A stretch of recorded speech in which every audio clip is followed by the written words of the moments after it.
പിന്നെ ഞാൻ ഈ താറാവ് രംഗത്ത് ഇറങ്ങിയിട്ടിരുന്നു 38 വർഷമായി. ലാഭമുണ്ട്, പക്ഷെ അത് പഠിച്ചെടുക്കണം. ലാഭമുണ്ട്. താറാവ് കൃഷിയിൽ നിന്ന് ഞാൻ എൻ്റെ എല്ലാ കാര്യങ്ങളും നടത്തുന്നതും മക്കളെ പഠിപ്പിക്കുന്നതും മക്കളെ മറ്റുള്ള കാര്യത്തിൽ എല്ലാം എൻ്റെ വീട് വെച്ചതും മക്കളെ എല്ലാം ചെയ്തത് താറാവ് കൃഷിയിൽ നിന്നാണ്. ചിലപ്പോൾ അത് എനിക്കൊരു 70,000 രൂപ, ചിലപ്പോൾ ഒരു 50,000 രൂപ മുന്നോട്ട് കിട്ടും. ലാഭമുണ്ട്. മറ്റുള്ള പണിക്ക് പോയാൽ ശരിയാകത്തില്ല. ഇത് ലാഭമുള്ള പണിയാണ്.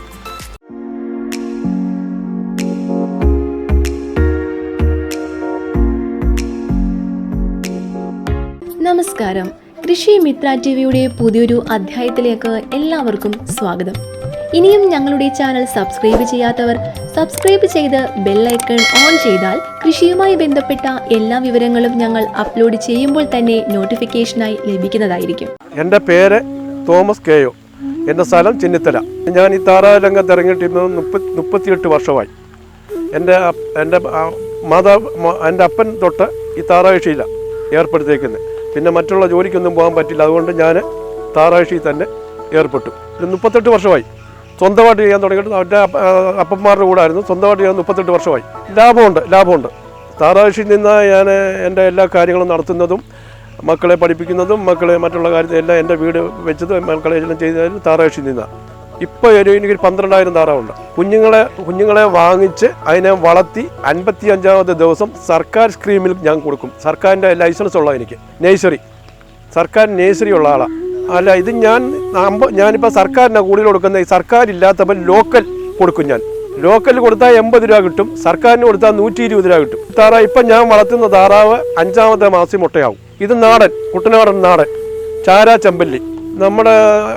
എന്നോട് ചോദിച്ച് അറിയാവുന്ന ഞാൻ പറഞ്ഞ് മനസ്സിലാക്കി കൊടുക്കും.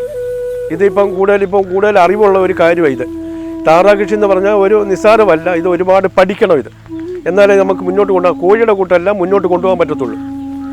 ഒരു വർഷം 2 വർഷം വരെയൊക്കെ ഒരു വർഷമെങ്കിലും കഴിഞ്ഞ് ഇതിന് ട്രെയിനിങ് എന്ന് പറഞ്ഞാൽ ബുദ്ധിയുള്ളവരാണ് എളുപ്പം ഇത് പഠിക്കും. നമ്മൾ താറാവ് കുഞ്ഞുങ്ങളെ എടുത്ത് വളർത്തുകയാണെങ്കിൽ അതിനെ ഇതുപോലുള്ള കൂട്, ഞാൻ കെട്ടിയേക്കുന്നുള്ള പാമ്പ് കൂട് കെട്ടണം. ഇത് 500 ആണെങ്കിൽ അതിന് തക്ക കൂട് കെട്ടണം. 10,000 ആണെങ്കിൽ അതിന് തക്ക കൂട് കെട്ടണം. അപ്പോൾ അതിനൊക്കെ ആദ്യം അതിനെ പിന്നെ 10-20 ദിവസം 30 ദിവസം വരെ ചോറ് കൊടുക്കണം. അത് കഴിഞ്ഞാൽ പിന്നെ ഗോതമ്പ്. അത് കഴിഞ്ഞ് പിന്നെ അതിനെ ചിലപ്പം കൊടുക്കേണ്ടി വന്നാൽ അങ്ങോട്ടും ഇങ്ങോട്ടുമൊക്കെ കൊടുക്കാം നമുക്ക്.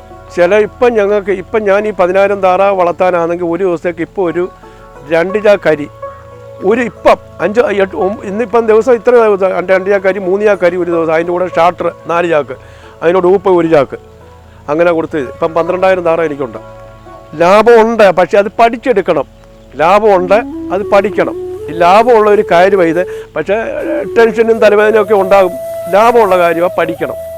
താറാവ് കുഞ്ഞുങ്ങളെ ഇപ്പം ഇതിനെ കൊണ്ടുപോയാൽ ഇതിനെ ഇപ്പം ആരെങ്കിലും ഒരു 50, 100, 500 മേടിച്ചുകൊണ്ട് പോയാൽ നമ്മളിപ്പോൾ അതിനെ കൊണ്ട് ഇതുപോലെ ഭദ്രമായിട്ടുള്ള പാമ്പ് പിന്നെ അതിനെ അരി വെള്ളത്തിലിട്ട് കൂത്ത് കൊടുക്കുക.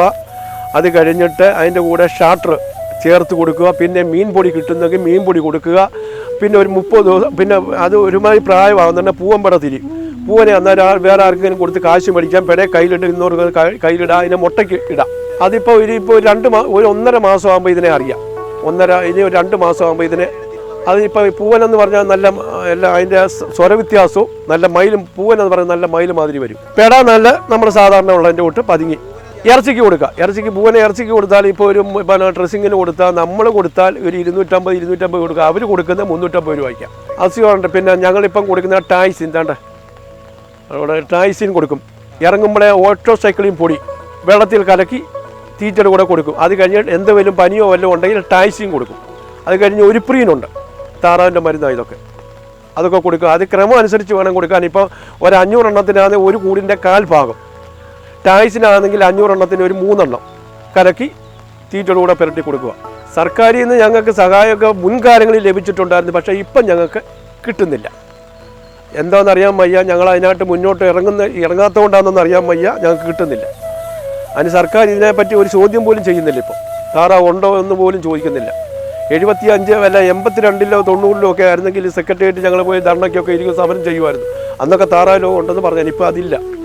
ഇപ്പം നമ്മുടെ സർക്കാർ ഇത് ഞങ്ങളോട് ചോദ്യം ചെയ്യുന്നില്ല. എങ്ങനെ അതൊന്നും ചെയ്യുന്നില്ല. പിന്നെ നമ്മളെ മരുന്ന് തരുന്നുണ്ട് അവർ. നമ്മുടെ ഈ താറാവ് സർക്കാർ ഇപ്പം തന്നെ ഇതിനെ ഇഞ്ചക്ഷൻ ചെയ്യാനുള്ള പിന്നെ മരുന്ന് തന്നിട്ടുണ്ട്. ഇതിനിപ്പോൾ ഒരു 30 ദിവസം ആകുമ്പോൾ അറ്റാക്കിൻ്റെ ഇഞ്ചക്ഷൻ ആദ്യം 1 ചെയ്യും. അത് കഴിഞ്ഞ് 10 ദിവസം കഴിയുമ്പോൾ ബ്രേക്കിൻ്റെ അത് കഴിഞ്ഞ് വീണ്ടും ഒന്ന് ചെയ്യും. എനിക്ക് 10,000 താറാവുണ്ട്.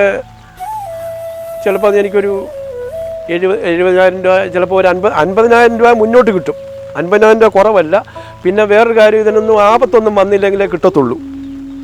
ആപത്ത് വന്ന് പോയെങ്കിൽ ഇല്ല, നമ്മുടെ കോഴി വസന്ത പോലെ എല്ലാം പോവും, നമുക്ക് ഒന്നും കിട്ടത്തില്ല. ഒന്നും വരാതെ കാത്തു സൂക്ഷിച്ചാൽ ചിലപ്പോൾ 50,000 രൂപ, 60,000 അല്ലെങ്കിൽ 70,000 രൂപ നമുക്ക് ലാഭം കിട്ടും. എല്ലാ ഒരു മാസത്തേക്ക്, ഈ 2 മാസത്തേക്ക് ഈ ചിലവും ശമ്പളവും എല്ലാം തള്ളി. പിന്നെ എന്തെങ്കിലും ഒരു പനിയോ വല്ല ഈ താറാവിന് വന്നു പോയി എന്തായാലും നഷ്ടപ്പെട്ടു പോയെങ്കിൽ തീർന്നു. പെട്ടെന്ന് വരും. അതിന് ഞങ്ങൾ ഈ ടാക്സി മരുന്ന് കൊടുക്കും ആദ്യം.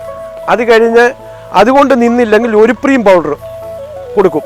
പിന്നെ അല്ലെങ്കിൽ ഇഞ്ചക്ഷൻ സർക്കാർ ചെയ്യുന്നുണ്ട്, ഇപ്പം മരുന്ന് തരുന്നുണ്ട്. അവർ തന്നെയല്ല, ഞങ്ങൾ താറാകാർക്ക് തന്നെ ഇഞ്ചക്ഷൻ ചെയ്ത് പഠിപ്പിച്ചിട്ടുണ്ട്. താറാകാരെ കൊണ്ട് തന്നെ ഇഞ്ചക്ഷൻ ചെയ്ത് പഠിപ്പിച്ചിട്ടുണ്ട്.